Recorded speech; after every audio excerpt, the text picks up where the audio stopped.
Brad Johnson Show. I'm turning losers like you into winners like me.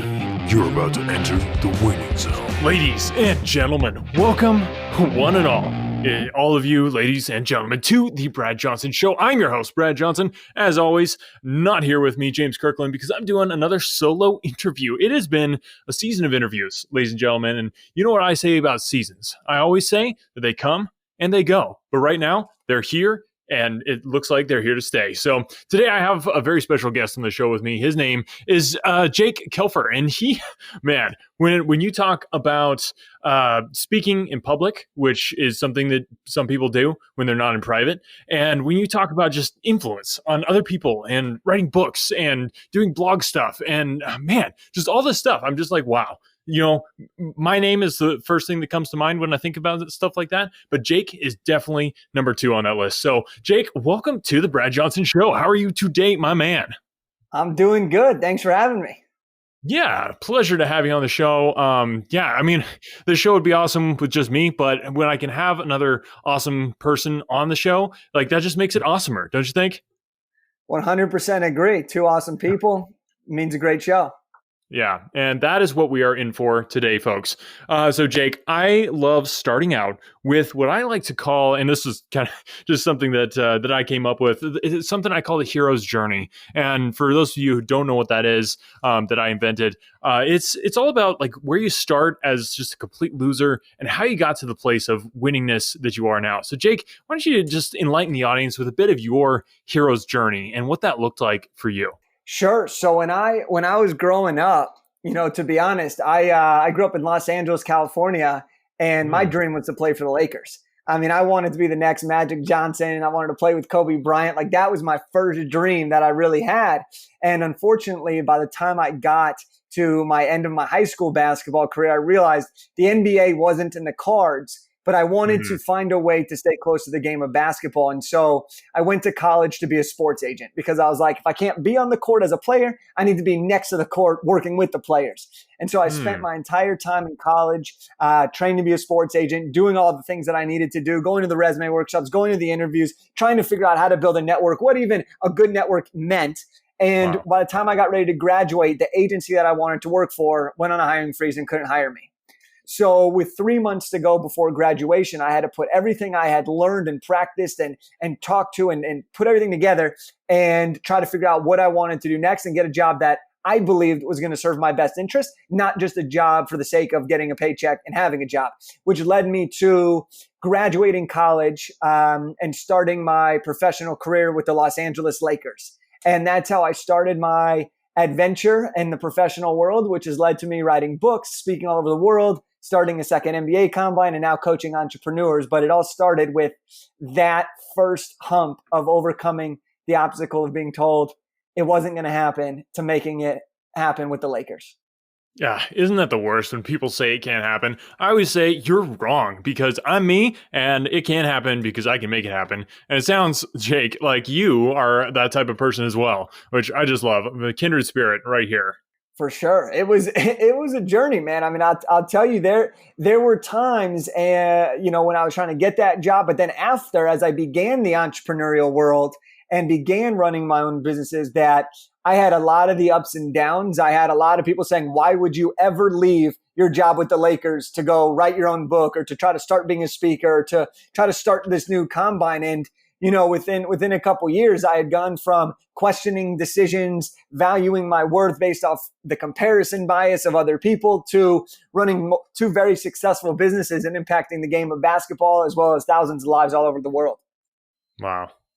Just wow. So with the Los Angeles Lakers, tell me what a day in the life looked like as you were doing that. I mean, man, this is a huge sports fan that I am. I feel like I know all about it, but I'd love to hear your perspective too. Well, most people think it's really an exciting role, but for me, the role, while it was awesome and a lot of things are great about it, the day-to-day in the office wasn't something that got me super excited. I didn't love creating and tracking Excel spreadsheets. I didn't love sending FedEx post office. I mean, I was bottom of the totem pole assistant. So I had to do everything that no one else wanted to do. But on game nights, that's when everything changed because I was responsible for picking a lot of the contestants for like the half court shot, the skills challenge. I was responsible for taking brand partners to different meet and greets pre and post game, getting access to special community service events. So when we were doing those types of things, that's when I found the great joy and excitement, which also made me realize how much I need to be around people because people brought me joy rather than sitting at the desk working on a spreadsheet or trying to get agendas down for what people needed to do next. So I totally get that. I feel like a lot of times being around people, most people would think just, as the level of awesomeness that we are, being around normal people would kind of bring you down and sometimes it does. I can't lie. Sometimes it does. But does normal people kind of give you that, just that difference? Like you see the difference, like, wow, like that's maybe where somebody like you used to be. And now you're not there. I mean, that's a big pick me up right there. So Jake, I want to talk about one of your catchphrases on your website. This really caught my eye. I think I need to come up with one for me actually that's similar. But yeah, it says that you're the STEPH Curry of speaking. So Steph Curry, famous chef.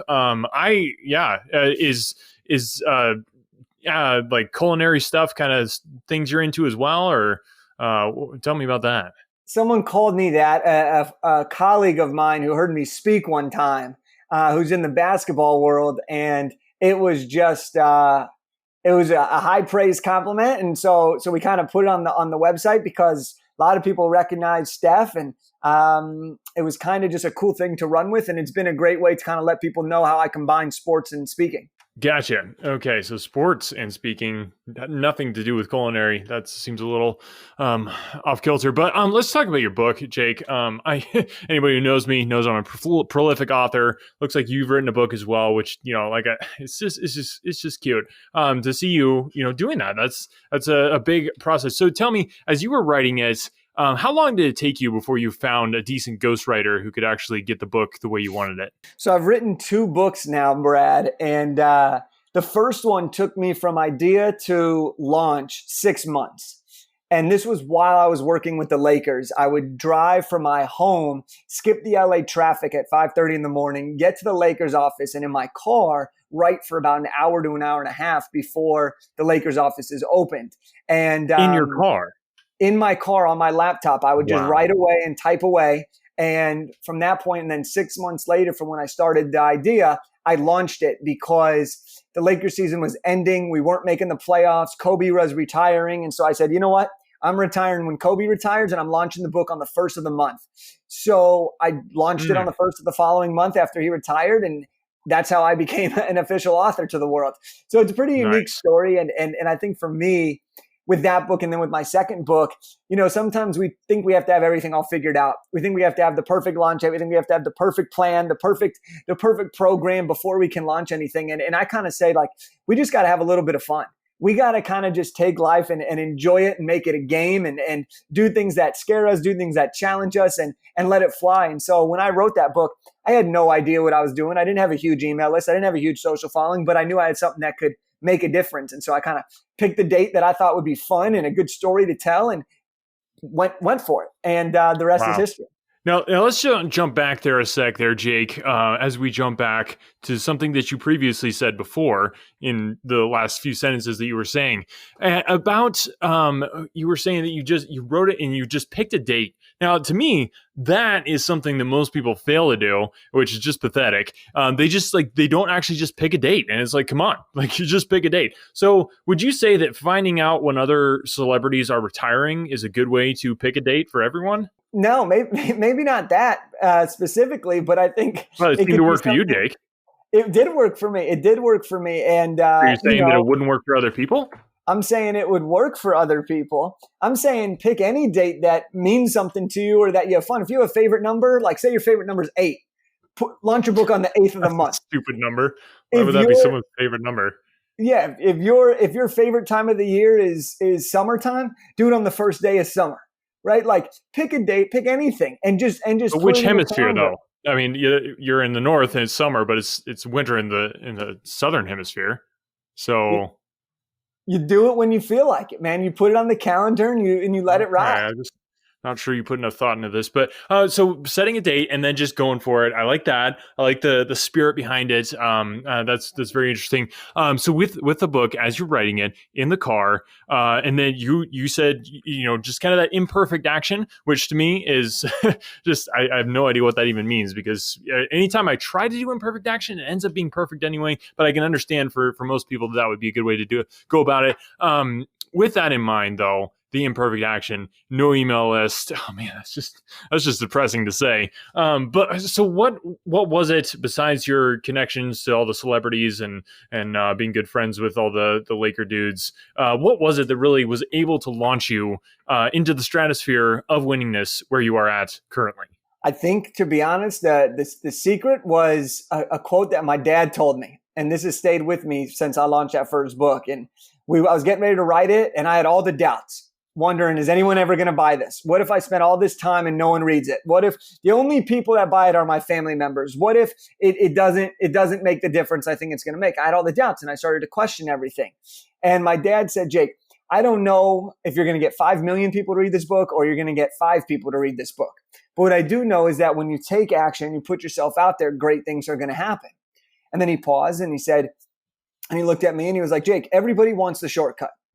You see where you want to go. You know you want the fame. You know you want the success. You know you want to make money. That's all great.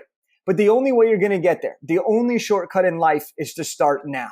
And so that's been kind of the message that I live by when I have ideas, when I have things, is take that action, go for it. And, you learn by doing more than you learn by reading, by downloading freebies, by listening to podcasts. All these things are great. But what it comes down to is, are you willing to put yourself actually out there?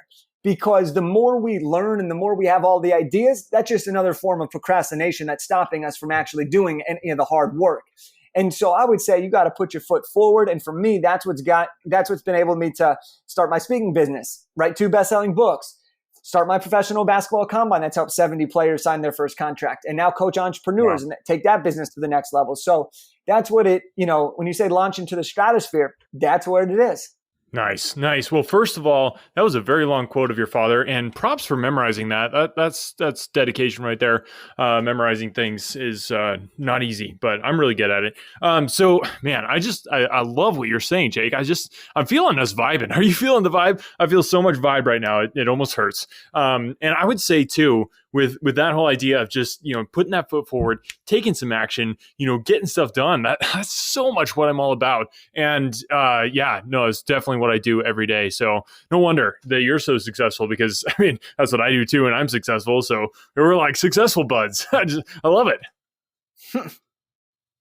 Okay. So you've been featured, and this is one of my favorite things on anybody's website is to check out and just kind of, a little comparison of where we've all been featured. So, Forbes, one of the magazines that I love to read, Forbes. I was actually, one of my past interviews, was just talking to a guy who's also featured in Forbes, as was, I turned him down because I just didn't have time to do the interview, but that's another story for another time. So, tell me about that, being on these, Sports Illustrated, ESPN, NBC, ABC News. My goodness, all the acronyms. It kind of gives me a headache. But tell me, what were those experiences like? They're incredible. For me, for Sports Illustrated, we'll use that as a great example here. I read that magazine every single week growing up. I remember going to the mailbox and being excited to get Sports Illustrated, and then to have them do an entire story on me and my work. That's like a full circle moment in my life. But what's really interesting, besides like the sentiment behind it, is that all of those things are great, but those things mean nothing if you can't produce the results, or you can't take that and then leverage it into other opportunities. And so I think for me, being in Sports Illustrated and being in some of these things it was really cool, right? Because I've read all these things. I've seen the people that I look up to be in all these magazines, being in all these articles, being in all these publications. And that's really cool. And I'm not going to discredit that at all. But once that happens, it doesn't mean you're a different person. it doesn't mean, oh, I was featured in Forbes. Now I'm the best person in the world. No, it means that you've put in the work and you're getting recognized for the great work you're doing, the people you're impacting. But that just means that you're on the right track. And now you got to work even harder and do something that's going to be even different so that you can keep climbing. So for me, it was an awesome thing of recognition, of understanding and appreciating the journey. But it's also been a great motivational force to say, hey, I've been in these places. Now I want to get the message out to even more and more people, because it adds to the credibility of what I'm capable of doing for other people. Yeah. Just people look at that and they're like, wow, this guy is real and he's not fake, which is kind of what we're going for. And most of the time is being real and not fake, because fake things are not real at all. I found that through experience, and it was hard, but I'm on the other side now and things are good. So tell me about this combine thing. You keep mentioning combines, and I don't know what basketball has to do with farming. So but the basketball combine, the professional basketball combine, is an event that I created as a way of me coming back into the sports industry. And, I had wanted to be a sports agent. I had written the book, but I wanted to find now, like, how do I still become that agent, or how do I get back in the game of basketball? And I came up with this idea to run a professional basketball combine, which is basically an opportunity to bring 24 draft prospects, guys that are going from college to the pros, put them in a single location and have them compete in scrimmages against each other, do different agility and measurements and testing to compare their speeds, their vertical jumping, their all types of measurements, and bring it all together. And the idea was for me to be able to do this to help all these players, which would build my reputation in the world of basketball. Also to work with a ton of agents to see what agents and the style that I really wanted to learn from. And then seeing how I could be at 24, somebody that knows a representative from every single NBA franchise at the time. So this was my way of kind of making a big splash, a go big or go home moment of saying, look, I'm going to go big and try to do something that no one else has done in order to live the life and create the lifestyle I want that other people only dream of. And so that's how we started the Pro Basketball Combine, as kind of a way to give a lot of guys a great opportunity, a lot of players to get a great opportunity to achieve their dream of playing pro ball. And also for me to really build my name in the basketball space and show that I belonged at the highest level in the game, just like the players. Okay, well, that was a lot of words. I still don't understand, though, what basketball has to do with farming and what the Army and drafts have to do with that. But yeah, well, I'll take your word for it. So on the speed and agility tests, man, I think it would just be a blast to just kind of go and check that out and see, how it'd stack up. Because, yeah, you know me, hitting the gym all the time, and the gym starts crying because I hit it so hard. Yeah, no joke. Actually, in 8th grade, I ran a 4:10 mile, and I wasn't even breathing hard. So yeah, that's no joke there at all. You could look that up. But yeah, tell me more about that speed and agility stuff. I'd really think that would be interesting. So one of the things that we do with that is there's different tests. So the NBA does it with their players that attend their official combine. And so we kind of do something very similar so we can see how our players stack up in their measurements against the top lottery picks, the top draft picks, the guys that are going to be first, second, third overall. And some of these include the standing vertical jump where you're just jumping straight up, the running vertical jump where you kind of get a one-step gather. You have a 3/4 court sprint. You have lane agility where you're going like forward, sideways, backwards, and you're kind of seeing where your movements are. And so those are kind of some of the things that we really measure. And we've continued to find ways to take that, which is the base level, and then find other ways to innovate it using and leveraging other technologies and other sources to give even more accurate description of what a player's potential is. Big fan of technology. I think that's the future. Honestly, there's so much in technology that people don't even realize exists, and yeah, that's why I stay at the cutting edge things. Totally. All right, cool, Jake. This has been fun. I want to tell people where to find you. And I think you have your own website, jakekefler.com. And Kefler is kind of like Kefir, but not the same, correct? Okay, gotcha. All right, so Jake, what are you excited about coming up? I know all the shutdown and stuff. Like you've probably been, just kind of sitting at home twiddling your thumbs. So tell me, what's kind of getting you fired pumped up for right once now you're is we're not working on book twiddling number your thumbs. 3, which I'm thrilled about. We're going to have some pretty incredible people featured in that book, focusing on all about high performers and entrepreneurs. And then besides that, I'll be we're ramping up our coaching. We're taking on more clients right now, and it's really incredible to help entrepreneurs leave the 9-to-5, scale their business, start their dream business, and take it to 6 figures and beyond. Totally. I remember the 6-figure days. Talk about being poor. Yeah, that's awesome. So on the book, I may have missed the email about doing the interview for me being on the book. So I'll have my VA check my spam folder on that. But yeah, 3 books.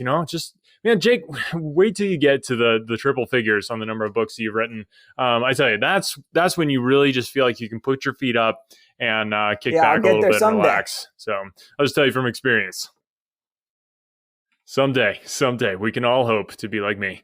Oh man. Okay, Jake. People, go James, edit that out.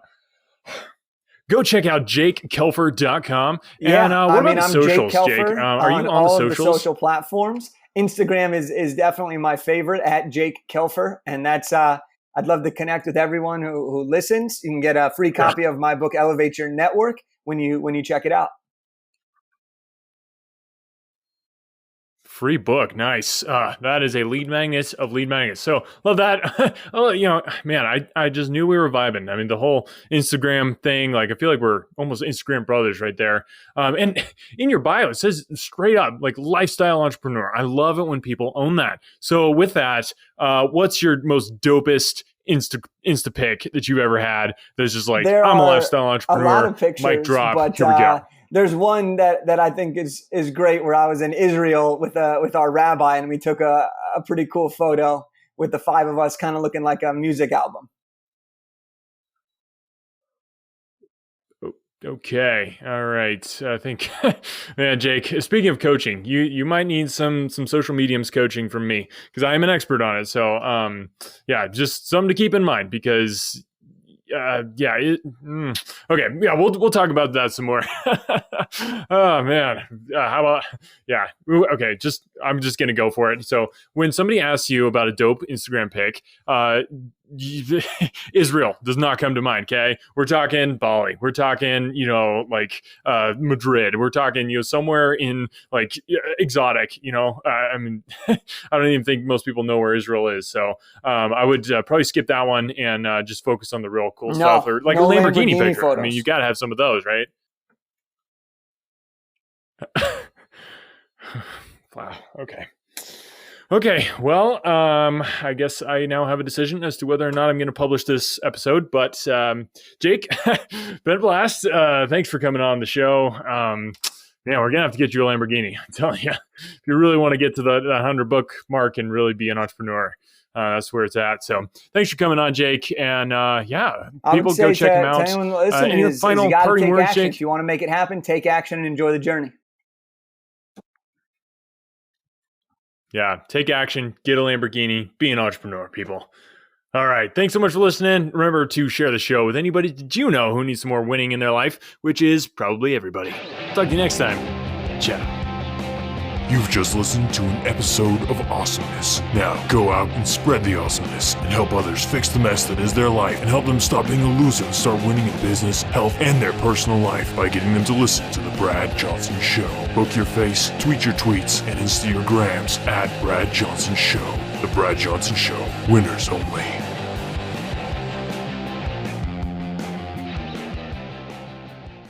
When I was in school, I absolutely hated writing. It wasn't until I was a bit older that I came to understand the power of words. If you're a business owner, you understand that power too. A business blog, when done right, can drive sales, increase revenue, and get you more customers. But as a business owner, you probably don't have the time to do all that writing. Plus, if you're not a copywriter by trade, you might feel like you're just kind of throwing words out there and they're not actually accomplishing anything. The good news is, there's a simple solution. Check it out. I call it the ultimate blog post checklist for businesses with online stores. This checklist will allow you to write better, more effective articles that convert readers into buyers. words. It's full of easy to follow examples to get your creativity flowing based on experience of nearly 1 million words written, and best of all, it's effective on any type of article in any industry or niche. I've successfully used this exact checklist on topics from pool table reviews to investment advice. Tired of spending tons of time writing stuff that doesn't convert? This checklist will change that by giving you highly effective blog posts and articles that transform readers into paying customers. Go to invicta.enterprises/free checklist and start saving time and transforming your writing now. That's invicta.enterprises/free checklist.